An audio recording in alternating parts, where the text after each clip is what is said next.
Hello, Gaston County. Welcome to episode number 96 of Gaston's Great, a podcast highlighting some of the great things happening in and around Gaston County.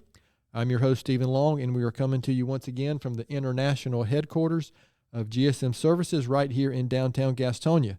We simply believe in discussing more of the reasons why Gaston's great. We have another great organization this week as we highlight Victory Farm. We have Dory Pell and Julia Walsh with us today. Julia is a writer in the program, and Dory is the program director and founder of Victory Farm.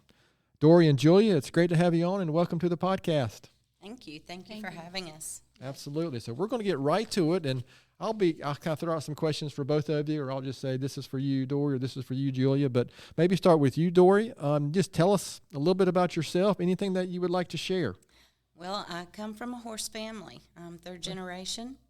My grandfather actually did rescue, but he called himself a trader because nobody knew what rescue was. Gotcha. But he would buy a whole pasture of, say, neglected or starving horses, and we would nurse them back to health. And my favorite thing was the morning that he walked in the kitchen and said, "Okay, let's see what we've got."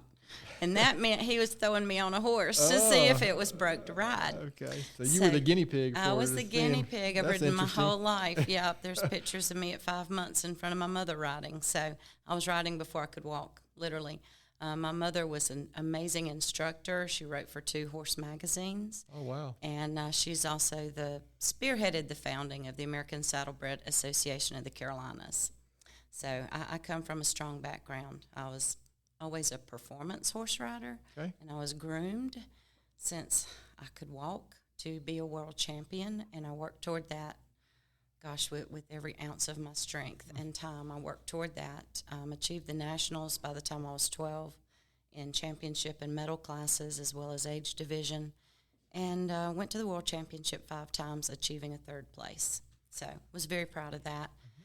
That was my goal in life, was to be a trainer and a world champion. And literally, I was helping a friend of ours who had had an accident, and I was working horses for him. And I was sitting at a grocery store buying carrots and apples for the horses. And this family went by me in the store, and it was a little girl pushing her brother in a wheelchair. And it was the mother and dad walking behind, just chatting. And I clearly heard it, and I know now this was God. I clearly heard, you can help that child. Now, this was the 80s. We didn't have internet. Nobody knew what therapeutic riding was. So, I'm like, I'm stroking out. What's going on? Where'd this voice come from? How do I help that kid? I don't like kids. I don't want kids. I don't teach kids. Totally out of the blue. And so then things just kept falling in my lap that brought me to therapeutic riding. I had an accident, and my therapist was a therapeutic riding instructor who had trained in Germany. And so she talked me into coming in to start working under her. So I volunteered in therapeutic riding and therapeutic riding programs, all through the late 80s and 90s. Around 2009, I was over at another program, a very large program, and the gentleman that ran that program said, "Why are you still here? You should do your own program, And I said, "I don't have any money."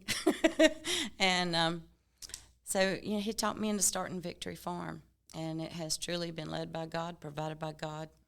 I'm not here to preach. I'm just saying. I understand, yeah. He absolutely made it all possible, and he brought us to it, and he's bringing us through it.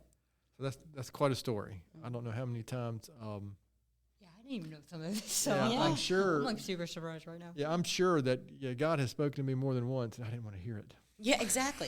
It took me over 20 years, yeah. Yeah, that's not what I was expecting, God, so that makes me uncomfortable. Yeah. And how do I do it? Yeah. How do I get there? Yeah, isn't it we're supposed to have the faith that he will provide the how, right? Mm-hmm. As long as we follow what he's telling us. Oof. I'm an engineer by training. That is not the path, right? Right. Wow, but that's a great story. I appreciate you sharing that. Julie, what about you? Anything you would like to share about yourself for our listeners? I started, I'll go back. I had CP, and when I was growing up, I was born in 1998. So as I was growing up, there was nothing really around the South Carolina area really North Carolina area that specialized in CP. Even now, there's not a lot of doctors that specialize in it. So when my mom found Victory Farms, it was like, oh, yeah, it's something that specializes in therapeutic riding, and she loves animals, so this will work out really well. Right. And it did help. It helped a lot, especially with my CP as far as falling down, and it helped with spasticity. So this is one of very few organizations that actually does specialize in CP and other, because I know that there's some others, but they specialize in more cognitive. So Okay. this is really one of the only ones I know about that specializes in more physical disability. So it's really important that we have all of them around, especially in the South Carolina area where, honestly, there's not a lot of disability resources. Okay. So how long have you been, well, I think I saw some pictures earlier from 2011 and 12. So is that how long you've been in riding? I've been riding since, I think I was 13. I know I've been riding since I was 13. When I was 14, I had surgery, so I had to take a very long break. And then I got back into riding, and I rode another horse, and then we switched. Junior came, and then I rode him. So I don't actually know how long it's been. It's just... It's 2012 was the Yeah. pictures I was Okay. pulling up were 2012. Okay. I was like, Like, dang, she's been here a long time. Yeah. That's over 10 years. Yeah. Wow. So 10, 11, 12 years maybe. Well, good. Well, listen, I appreciate you sharing that. It's just good. Our listeners like to hear some background and kind of what your experience has been up to this point. So remember, the main point here, we want to learn as much as we can about Victory Farm and the work that you guys are doing. And so you kind of mentioned it already, but can you maybe get specific first? I mean, how long has Victory Farm been around? We actually founded in 2009. Okay. Is there a specific mission? I've been on the website. It's really good, so I appreciate that. But what is the mission, and what is it, the day in the life of Victory Farm? Just kind of give our listeners, some idea of kind of what's going on. Does that make sense? Certainly. Our main goal, I'm going to keep it a lot simpler than the big, long mission statement, Sure. is to try and help children and adults learn to thrive despite any challenges they've got. So some good examples, for instance, is Julia falls less. She can become more mobile because the stretching and the movement of the horse provides her muscles and her body to align. I brought some photos of before and after, and her dad used to joke that he's got to let the crutches out by 2 inches because she's 2 inches taller after she rides. Oh, wow. So with each rider, we look at what their specific goals are. And we're a much smaller program than most because we actually focus more on each individual need. Like through the years, I came from some very large programs, Okay. and they would serve 70, 100, or 100 students a week, and they're wonderful. There's benefit in every single program, but I would see riders who were able to go on and be off-lead, who were able to be independent, who were able to try, who were able to do some small jumps or something that would enable them to boost their confidence, to be stronger, to be more independent. Or you would have a child that didn't have the opportunity to groom and tack their horse because, our sessions will go from an hour to an hour and a half, depending on what goals we're trying to achieve. So we can't do 70 riders a week, But doing things like grooming your horse and tacking your horse, it provides fine motor skills, and it also provides self-care. Brushing your horse actually translates into washing your body, brushing your hair, brushing your teeth. They learn how to synchronize. For instance, if you want to tell your son to go brush his teeth, you don't need to say, for an able-bodied or neurotypical child, you don't need to say, first you go up the stairs, then you go in the bathroom. Gotcha. Then you pick up your toothbrush, then you wet your toothbrush, then you take the cap off. So for us, we teach them this is the brush you use first, this is the brush you use second. And we do some small games and stuff like that, but mainly it's repetitive motion. It's repetitive. So they can learn how to do skills at home, like put your socks on before you put your pants on, or, how to brush your own teeth. Sure. Buckling the buckles on the tack and the snaps helps them learn how to dress themselves. And we have a fabulous occupational therapist that helps us from time to time. So, for instance, we have a young lady that has, again, cerebral palsy, right side hemiplegia. She can't use her right arm. So her mother, into her entire life, had completely dressed her. This young lady did not know how to dress herself and had never been taught. Well, in dressing, I say dressing, I mean tacking the horse, she learns what to put on first, and that translates into her own room to put on her undershirt, to put on her underwear. Then she learned how to pick the pad up on the horse and adjust it with her shoulder, because she can't use her hand, put it in place. So then we worked on doing that same type movement to learn to put her own shirt on. So the things that we're teaching our riders is so much further than what most people understand is putting a smile on a child's face. Right. Yes, it puts a smile on their face, but we're talking about life-changing opportunities. We've had so many children with autism that are now able to sit through a class in school because they're learning discipline, respect, patience. They're learning how to express themselves. Y'all could talk about this forever. Do you want me to keep going? Keep going. No, this is exactly. Yeah, I mean, you're answering like the next 3 or 4 questions all at one time, which is great. Okay. Which is great. All right. So, for instance, with autism, if you think about your own self, if you're nervous, you tap your foot. I bite my lip. We do some type of movement. You take a baby, you rock it or you bounce it. Mm-hmm. So movement suppresses the central nervous system. So a lot of the problem with autism, for example, is that these children are not able to have their senses integrated so they can process and express, okay? Mm-hmm. So we end up with meltdowns. We end up with screaming, what people call bad behavior, but it's just the only way they know to express themselves. Right. So what happens when they're riding the horse? Every muscle in the body is moving. The skeletal system, every muscle, the senses are integrating. We often take them to the woods where the wonderful pheromones from the trees are going into their body. They're feeling the sun on their face. Everything integrates in their system, in their senses.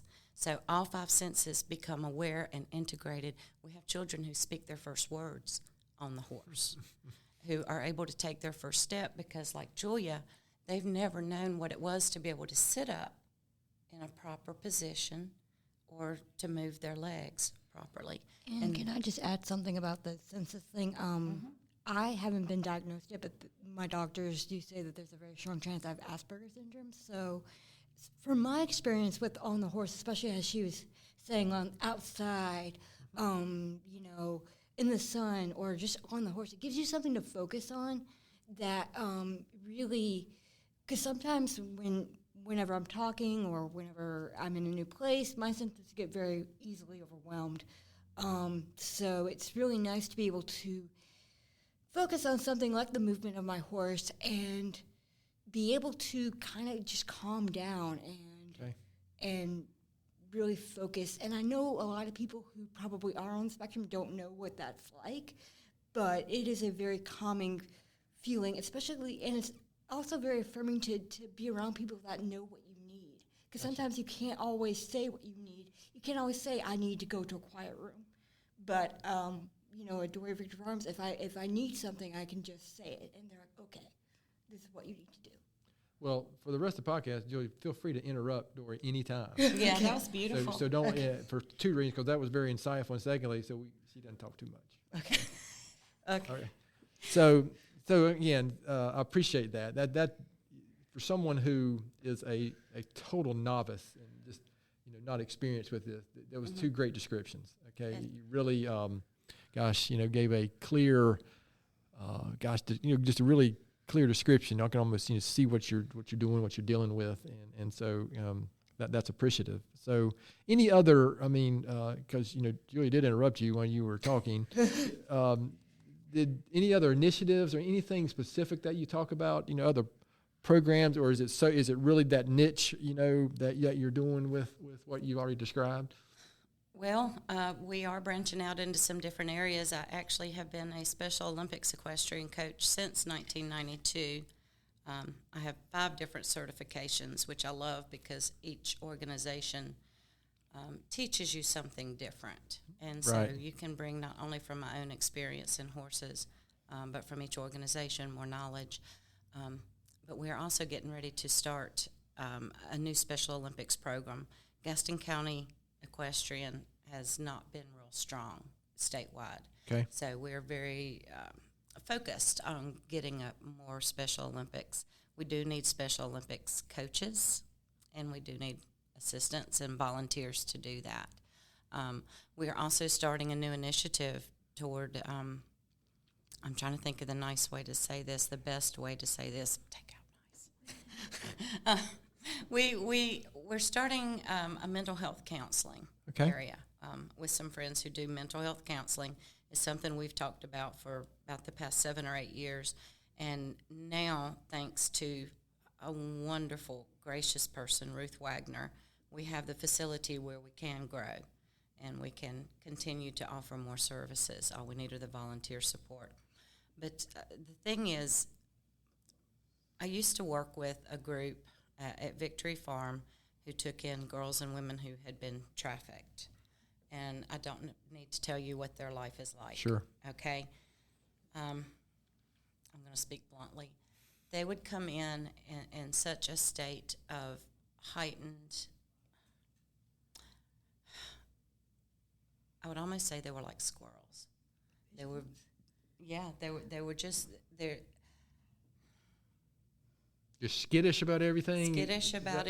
No confidence, talking fast, moving fast, not stopping to think. They couldn't process things. Right. It was like all the adrenaline was always going. They were in survival mode every minute. Constantly. Yeah. When they would leave the farm, they would be calm. They would be speaking in a normal voice. They would talk to the horse, brush the horse, and they could speak out their feelings because the horse's heart and respiratory system is so huge that it will actually make our heart slow down. It will make our respiration slow down. It expands by about 4 feet. So when you're close to a horse, it has that physical effect of allowing everything to calm down, and you can be able to process and talk things out. So we are working on getting that program up and going again. Okay, good. It's just, do you have something to say? I was just wondering if you could talk about the horses themselves and how you rescue horses, because I think that's a very important aspect. I'm just going to say real quickly, my horse, personally, he has PTSD. So he was rescued, I think, from showing, wasn't he? Yeah, he was a champion show horse. Yeah, and so for me, it's very calming to have a horse I can relate to and just helping each other through different things. Because I've had to deal with his anxiety, he's had to deal with my anxiety. So, and that's very beneficial too as far as mental health, because you see that you're not alone, Right. And you're able to build a bond with these horses. And I think this is an older horse I'm going to talk about, but Flint, you said, I remember when I first led him, you're like, he hasn't trusted anyone like that in like ever. So so it's bonds like that too that are very important. So another side of Victory Farms is horse rescue. And just providing a good place for these horses that have been abused or have been neglected or been thrown away. So a lot of them come from the slaughter yard. Yeah. And they were in the slaughter yard because of abuse, neglect. Yeah, and you can see all the horses, or I'm assuming that the website is up to date currently with the, no? I don't like Well, never mind. I don't like keeping the website. Look on the Facebook page. Okay, Facebook. So and that's typical. Listen, that's typical of our guests. It's easier, yeah. Yeah. But again, I was on the website doing some research, yesterday, knowing we were going to speak today. So again, there's the mental health piece, the horse rescue, though. So there's always I don't know what's the word. I'm not a good vocabulary person, but these additional things that kind of occur, right? Mm-hmm. And sometimes I appreciate Julia mentioned that because we forget some of that other stuff that's part of the good work, really, even though it might not be directly, indirectly related to the riders, I guess. Mm-hmm. Okay, so again, I appreciate that. So I love this next question I'm going to ask, and we've obviously got a terrific example of this next question here with Julia, but can you talk about, maybe start with you, Dory, just talk about some past successes, some impacts that you've witnessed, yourself, something that you've seen, oh gosh, that is fulfilling the mission, so to speak. Yeah. I bet you've got lots of stories, but maybe one that you could share, and then we'll maybe, ask Julia something similar about her own experience. Yeah, After 13 years, there are a lot of stories. Like I said, a lot of first words, many first steps. One of the ones that sticks out most in my mind is a little boy that came to us at 5 years old, and his physical therapist actually brought him to us. He had spastic cerebral palsy. He had never been able to sit up. His little body was in the shape of a C. So his legs were crossed and in his chest. His arms were down between his legs and his chest. And like I said, he had never even been able to sit up. So the therapist was wonderful in helping us learn exercises to help him learn to straighten out. So one of the first things that we did when I put him on a horse, I rode in front of him to hold him, of course, is I opened his little, as we moved, I opened his little shoulders, and he began coughing awfully. He was finally beginning to sit up and open up. And I was like, oh, my gosh, am I hurting him? And she said, no, it's the first time he's been able to breathe into his lungs, all the way into his lungs. And this little boy was just amazing. We continued to work with him for years. I would ride behind him, and the first time I did this, his legs were so tight, I could put his knees on the horse's shoulder in front of me and hold him up in a standing position. And this little boy was nonverbal when he came. And this blew our mind. We all started crying. The first time this happened and his legs started moving on the horse's shoulders, he started yelling, I'm walking, I'm walking. And this little boy had never known what it was to sit up. Wow. More or less to walk. And for him to say that, Jeez. and for him to know just instinctively what it would be to feel like to walk. But we continued to work with his physical therapist for about 8 years and ended up getting him up on a walker and able to sit up on his own. And then they moved away. But, wow. you know, it was really amazing. We were able to do a study with him that they were actually using for veterans who had been paralyzed. It's the harness that electrically stimulates the muscles to move and walk. But he had to achieve a certain amount of ability of movement to enter that program. And we did do that with the help of his therapist. And I'm talking, you know, this is why we don't do a whole lot of children at one time, because we have these times that they need special attention. And we want to be able to give it to them. Provide a little more intensive exactly. attention, so to speak. Is that fair? Yeah, exactly. We had one little girl with cerebral palsy. God love her, she couldn't even hold her head up. Hers was a ataxic CP. That means she had a weakness. So she couldn't hold her arms up. She couldn't use her hands. She couldn't hold her head up. But her family did sibling stem cell transfer with her. And her neurologist, her surgeon, the entire team said, this will be better for her if she can ride every day following the stem cell transfer. It will help those stem cells to integrate with her own cells and help to heal her. So that was another time where we had to make arrangements. And at this time, it was actually winter, and we had to go to a friend's indoor riding arena and put her on a friend's horse to have her ride.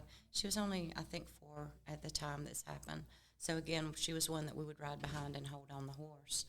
But we would haul over there, you know, every single day for nearly 2 months, regardless of weather, put that child on and have her ride. And, yeah, these are life-changing. Sure. We're talking about changing someone's life. Julie, would you add anything to that with your own experience that you've had? Okay, well, for context, I'm just going to say there are 4 different types of CP. I have spastic ones, and I think most of the riders have spastic. I have a few with ataxic and dystonia. Yeah. So I have spastic as well, so I'm very tight, like she was describing. I'm very much in a, when I first came there, I was very much same in a C. I can still sit up and stuff, but my back's very tight, my legs are very tight. So I know, like, working with me, I can just feel, especially, I think when I was a little kid, I was more focused on the fact that I'm riding a horse, yay.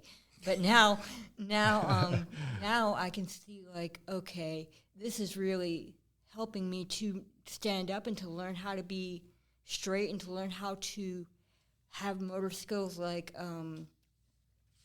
or like just walking or running, or even being able to predict, like, how much space is in between that thing and the other thing, because I work with my horse on the reins.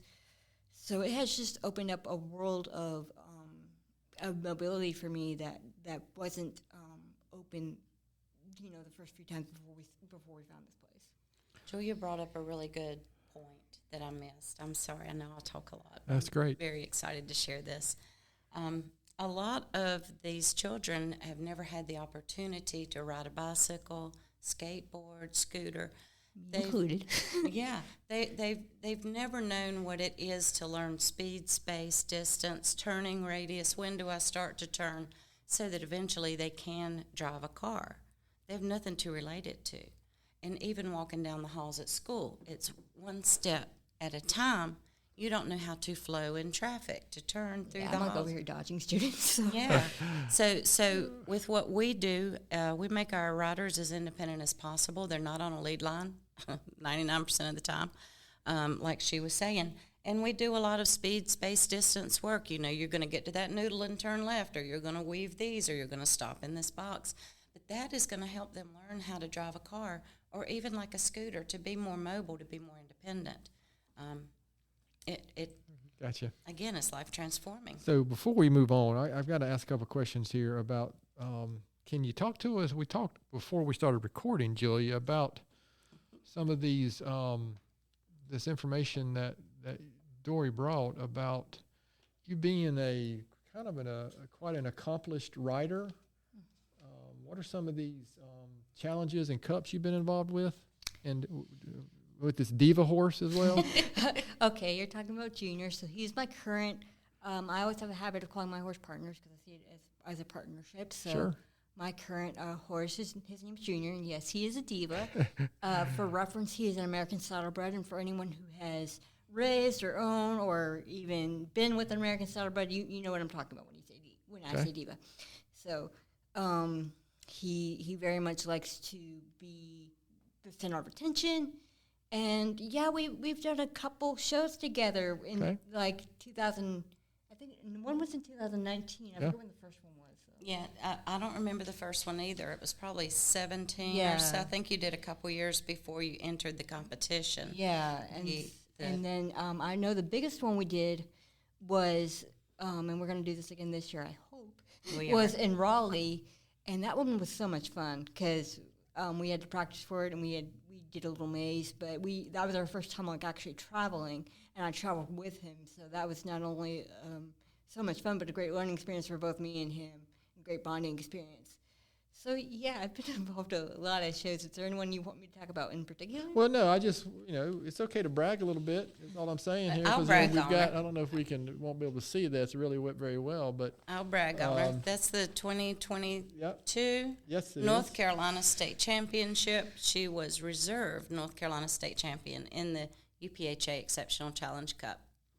And the other one is 2019. That was here at the Dallas Park Biggerstaff Arena. Yep.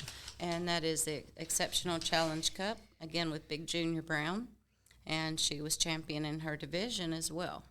And I do have to give credit to my horse. Me and my horse have such an amazing bond as far as he will really take care of me because as far as my CP, I get tired on the horse fast, and he can sense it. So he has ways of taking care of me and reassuring that I'm okay.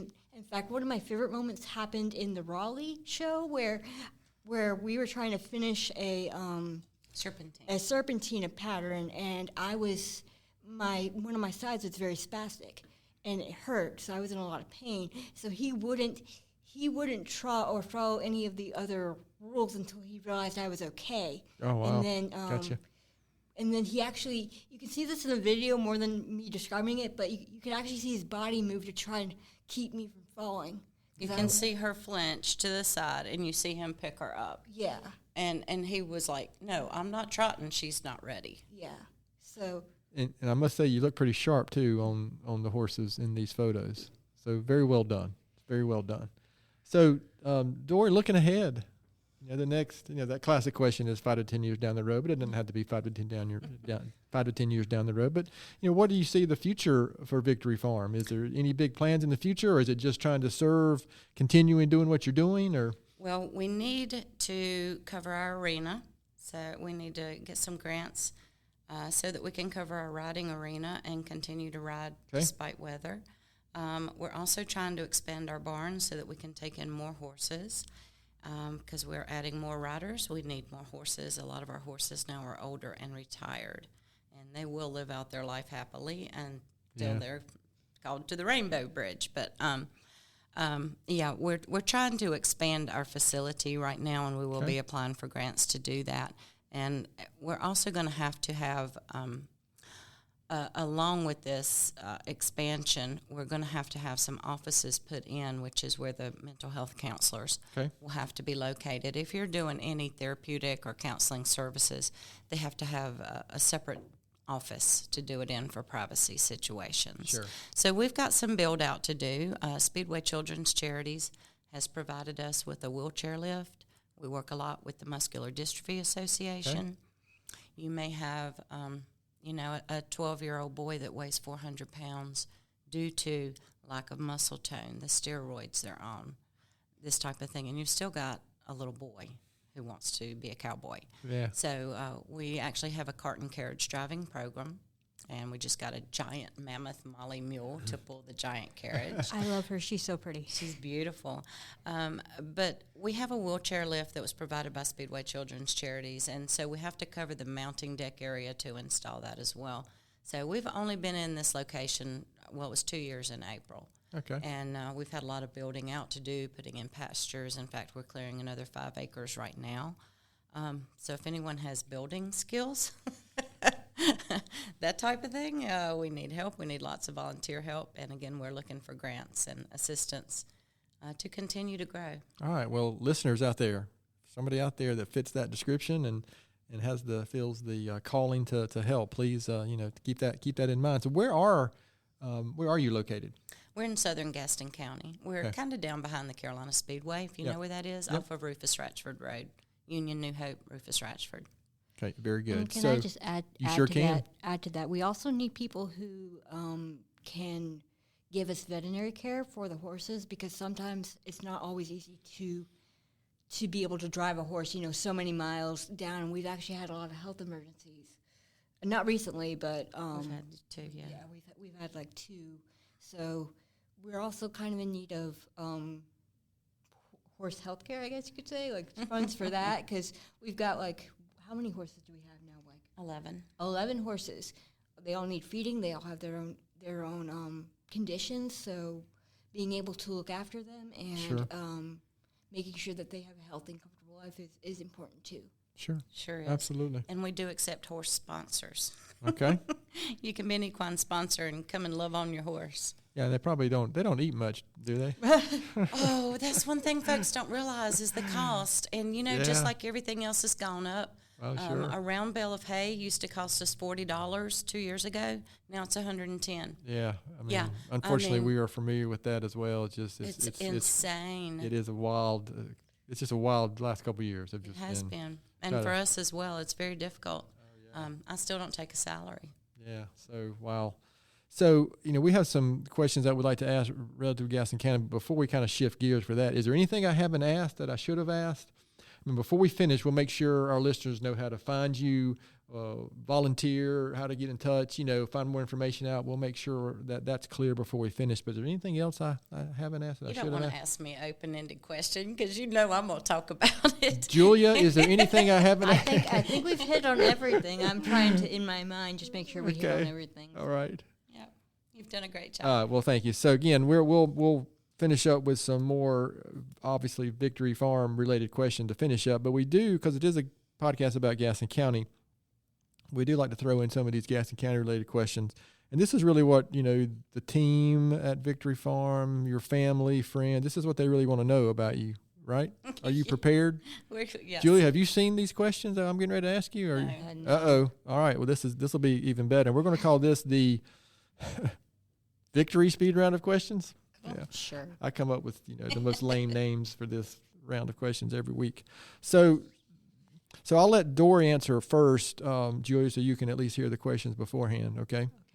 So, Dory, what's your favorite Tony's ice cream flavor? Well, first off, I love the Colettas. Oh, yeah, they're great. They've supported us with every fundraiser. They're fantastic. I'm also a big fan of Ruth Wagner. long She's time. great. Is she not Yeah, wonderful? she is terrific. God, love her. Yes. That woman thinks of every way to help. Yeah, she's terrific. Yes. Yes.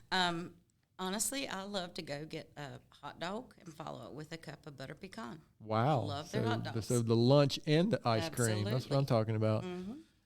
Julia, do you have an answer for that one? Sadly, I'm not from around this area. I live about 15 minutes or 30 minutes or so away. I'm actually from South Carolina. Well, She you lives know- in Clover. Well, we know what we don't care here at Gaston's Great, so we're still going to make you answer. So, what is your favorite ice cream in general? I love a good non-dairy chocolate ice cream. Okay, That's so good. yeah, chocolate's mine too. I'd like to come up with something different, but chocolate's just my Yeah. thing. Either Dory, that are or you a chocolate chip. sun drop or cheerwine Cheerwine. person? You have a soda. Are you familiar with sun drop or cheerwine? Yes, I don't drink soda. So, Okay, again, that is not an acceptable answer, Julia. So Which if I had to pick one, it would be cheerwine. Okay, very good. Favorite local restaurant, Dory? We eat at Villa Roma a lot, and I also love Don Pedro. Yeah, well, I live on that side of the county as well, Yeah. in Villa Roma. Yeah, Can't beat Villa Roma. yeah, Villa Roma's very good. Julia, are you going to actually answer a question? Do you have a favorite local restaurant? I'll just go with what you're saying. Sure. Well, it can be from South Carolina. I'm trying to think of one that I went to recently. Okay. Panera Bread has always been like a favorite, but I know they're more of like a fast food chain. Oh, Panera's good there. I got some good breakfast. Me and my little F3 group on Saturday mornings, we will go there often. Yeah, I'm vegetarian as well, so anything with like a good vegetarian options is where I'm at. Excellent. So, and you can't. Well, I was going to say you can't answer horse riding to this, but maybe I'll let it slide. Favorite outdoor activity in Gaston County, or a favorite park or something? Well, of course, we're going to say Dallas Park because Well, the Dallas Dallas Park Horse is Show great, yeah. supports us every year. They do fundraisers. We do exhibitions. They're fantastic, the Dallas Horse Show. And there's always one Memorial Weekend, so we do something patriotic. Like this year, we did a patriotic drill team. Oh, wow. Okay. And, it was so much fun. Yeah, Dallas Park is great. Yeah. I'm actually gonna have a different answer to that question. So I like to go to for anyone who doesn't know, I have a background in audio and video editing. So I like to go to concerts around here. There's just a new place that opened up around here called the Rooster. Yes. So I will definitely be checking that out. But I just love Okay, seeing cool, like yeah. local bands and local concerts. Yeah, the Rooster around right here. down on Main Street, not Yeah. far from here. Not far from here at all. All right, this is a question that I ask, and I got a feeling that I don't know if this is going to mean anything to either one of you, but I'm going to ask anyway, just because. And I don't know if you're a college sports fan or know anything about colleges around North Carolina. UNC Duke or NC State? I went to Western Carolina, so Did you really? I did. Went to Western Carolina for Cat- business law, of all things. Catamounts. Yes, the My- Catamounts. My son graduated May of 22 from wow, Western Carolina. Congratulations. Yep, he sure So, did. So, yeah, we've spent a lot of time in Silva and Cullowhee the last Yeah. 5 or 6 years. I love it. I miss It's a the terrific mountains. area. Yeah. Yes. Yeah. Yes. But I also love NC State because growing up, we've always shown right by the stadium, right by Carter Finley. Oh, yeah. Yeah. And so we. The fairgrounds area. Oh, yeah. And in the old days when we were showing at Dorton Arena, Yep. we would always stay on Hillsborough Street. Oh, yeah. I mean, you're 12 years old So, going to the bars after the horse show You with all are, the so college you kids. just answered appropriately, Okay, good. just for the record. We love State. Yeah, absolutely. Julia, would you have an answer to that? If you don't, I'll answer for you. Okay. You can. I did go to college, but my college was up in Raleigh, so they didn't have a team. It was a very small art school. Okay. So. Well, but if it's in Raleigh, that's where NC You gotta State say is. State. Okay, So- NC State then. There you Yeah. go. Well done. For what is something very few people know about you? That is not an acceptable look. Do you want me to go first? No, I don't trust what you're going to say. Okay. Okay. What do few people know about me? I think everybody already knows I just love what I do. I've never been so poor and I've never been so happy. Wow, that's very, you know what? That's very Christian. And I mean that in all sincerity, and hope you take that as a compliment. That's how I meant it. Thanks. Yeah. I sold commercial insurance for 25 years, and that's when I was volunteering with other programs. Yeah. And oh boy, yes, I'm much happier now. Well, good for you. Julia, how would you answer that? Like I said, something that a lot of people may not know about me is I have a lot of background in video editing and also audio work, but I really, really love, and this is something that not a lot of people know about me, but I really love interfaith work. So, so I go to churches, especially if I can, traveling around more, if traveling seems to open up more. My goal this year is to really go to more events with more churches. I work with a church in California. They do interfaith work, and that kind of work is just really important to me as well. And I think as I start to find my own congregation, I'll definitely pursue something in that area. All right. Well, very good. That's a great answer. Thank you for sharing that. Extremely talented. Dory, what about, is there a recent book or blog or article or podcast or something that, you've read over the years, or it doesn't have to be recent? I use that word. I don't really care if it's recent or not, but anything that you could share with our listeners? I don't have a whole lot of time for that, and I just had to finish 28 hours of continuing education for all my certifications. So I would say continuing to learn more, and I'm getting ready to go to school again for this mental health counseling. So I just love what I do. So continuing to learn and. Well, good for you. I mean, that'll tie in a little bit. I always finish up with a little quote of thought for each podcast, and what you just said will tie in very, very nicely with that. Julia, how would you answer that? Anything that you could share with our listeners? For me, especially this year, I've been trying to get closer to my friends, and I think just having people in your life that inspire you. And oh wow, yeah. In college, I had a wonderful group of mentors and teachers who really inspired me to do what I do. Yeah. And especially, I was the only kid with a disability in the school. Oh, so wow. Fighting against every single AA, thing that you can ever think of, and trying to do audio work, they really encouraged me. And one thing I've learned is keep those people in your life, because it'll give you strength even for when times get hard.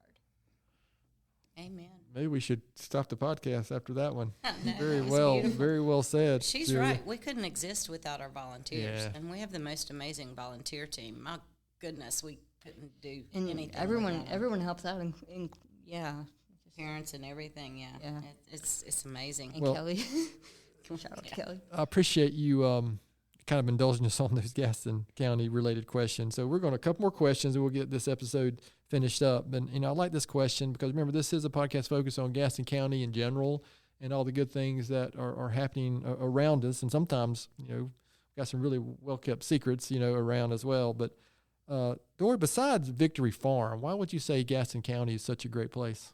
Well, I just said it. It's the people. You did, yeah. It's amazing, the support that we have, and the people that just come and they give their sweat, they give their love, they give their passion. We're an all-volunteer program. Not one person has a salary. And yet, look at it's still happening. Being achieved. Yes. Yeah. It's the people. Would you Julie, would that be your same kind of take on that question, or would you have something different to add there? Yes, because especially with things opening up in the town, I did briefly mention the Rooster before, but just to see all kinds of people coming together for artists in this area, especially for me living kind of close but still being a newer artist, seeing that is yes, thank you for giving us this place to express ourselves, to share music or art or whatever it might be. So yeah, people. Okay. 100%. Very good. All right, so this is our last question, and I know none of it probably looks at me every time I say it, because I say it every episode. This is my favorite question.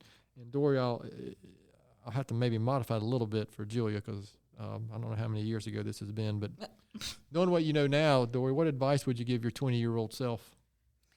Listen to God sooner. Quit fighting it, woman. Just get on with it. Yeah, it's what you got to do to be happy. Yeah, I don't like that. You don't like that? No, I'm being sarcastic, right? Because, I mean, I have no doubt. Like I said at the beginning, God is, or maybe before we were recording, but it was after you told your story about starting Victory Farm. Yeah, that I said, I'm sure God has talked to me more than once when I didn't want to listen, right? Right. And right. I ignored it when I was younger, for sure. I thought I needed to have the money. I thought I needed to have some status. None of that makes you happy. Yeah, that's interesting and true. Julia, how would you answer that? Because it maybe might be better to word it a few years ago as opposed to when you were 20, when you were younger, maybe. What advice would you give? Don't move to college in 2020. Just don't do it at all. That's interesting. He goes, you're probably close to the same age as my middle daughter, and her second semester at NC State is when COVID hit, and it just, that experience just it was not good. For reference, my college, as I said briefly, was in Raleigh, and I moved there in like September, and then the whole COVID thing happened, and we were the only college open for a long time. Yeah. And then everything shut down, so I wasn't able to like get a job, or I actually had to leave school pretty soon because of that. But just wait until everything opens up, and then maybe.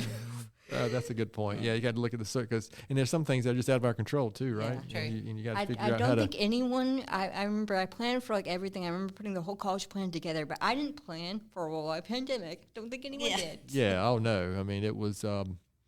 Matter of fact, we try to even not say that word around here anymore, but because it was such a strange, a strange time, and for organizations like yourself, I can't imagine how that impacted you guys. It's very strange going to, again, this was a very small school, and we had dorm rooms I was on campus. So we had definitely strict rules about what you could and could not do, how your hands could wash and stuff. It's very weird to go through that in a school. Yeah, I bet. Well, listen, I appreciate that. And so, listen, this has been really good, and I appreciate the work that you guys are doing. So, again, the main point is to bring awareness to maybe to some listeners who might not be familiar with the organization. So where can listeners go to learn more, volunteer? I mean, events coming up, other things you're involved with, please share anything and everything. Well, Facebook. Definitely Facebook. Our Facebook page is the most active and current place to find any information. And you can always message us on Facebook. And for reference, our Facebook name, I did this back when I didn't know much about stuff like that, is Victory Farm Inc. It's INC, like incorporated, Victory Farm INC. Our website is victoryrides.org.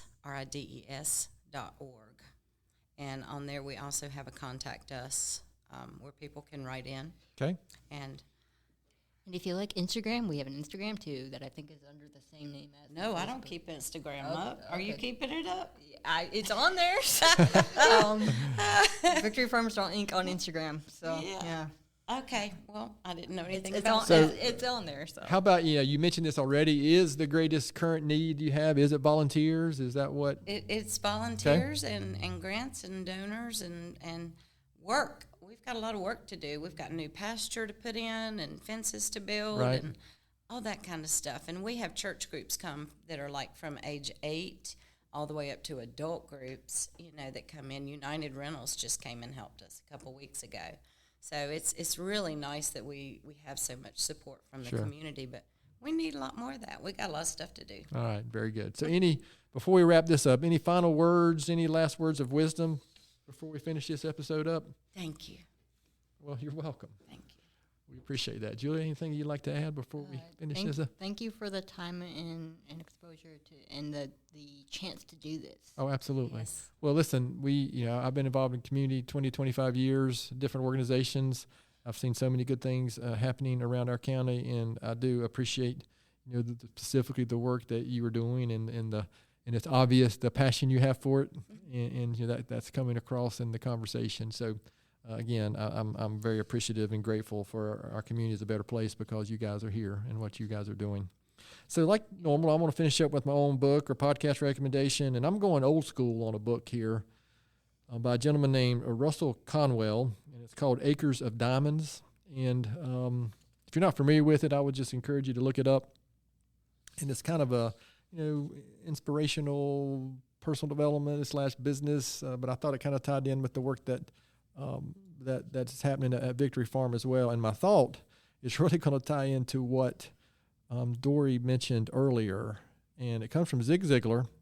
And I'm a big learner. I'm a big, I was fortunate enough to go to NC State and got out of NC State and thought I had learned all I needed to learn, but I have learned more the last 15 or 20 years than the previous, 30 years combined, by reading, studying, listening to podcasts, interacting with people like Dory and Julia. I mean, I've just learned so much more since then. But Zig Ziglar said, if you're not willing to learn, no one can help you. If you are determined to learn, no one can stop you. So I just think being a lifelong learner is just so important. And if you look around, I think of the most successful people, however you define success, you'll find that they are probably constantly learning and trying to get better, which is kind of what I heard from our two guests today, which is kind of part of their mission. So, to our listeners out there, thanks so much for taking the time to listen to today's episode. Please continue to spread the word if you can about the podcast, and please don't hesitate to contact us here at our email address, which is podcast@gastonsgreat.com. We're always looking for suggestions for future podcast topics and guests. You can find the podcast and subscribe at our website, which is gastonsgreat.com, or anywhere you listen to podcasts. And please follow us on all our social media platforms and continue to share the podcast if you can. And as always, Naomi reminds me that giving us a good 5-star rating on the podcast helps us get noticed. Thanks again to Dory and Julia for being our guests today. Gaston's Great is produced and brought to you by Naomi Hunt and Amy Anderson from GSM Services.